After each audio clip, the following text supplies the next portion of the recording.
দেখছো অনেকগুলো বাজার নিয়ে আসছে আজকে। ওইগুলা তো তুমি খাও না মনে হয়। করলা গুলো আনছে, ওগুলো তো অনেক তিতা।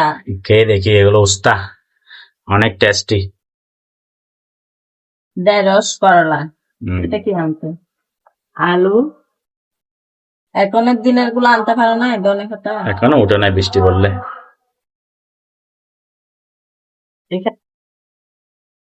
এটা কি মাছ? এটা হচ্ছে নাইডু টিকা। অনেক বড় না? বিশাল। এটা হচ্ছে আর চিকেন। আমার মাম্মা আজকে চিকেন খাইতে চাইছে, ওর বাবাকে বলে যে এখন বাজার থেকে চিকেন নিয়ে আসো, আজকে আমি চিকেন ছাড়া ভাত খাবো না। হম। তো অনেক বড়। হ্যাঁ, বিশাল মাছ। দেখি এই মাছ দিয়ে ভর্তা বানাবো একদিন। মাছের ভর্তা। তেলাপিয়া মাছের ভর্তা অনেক মজা হয়।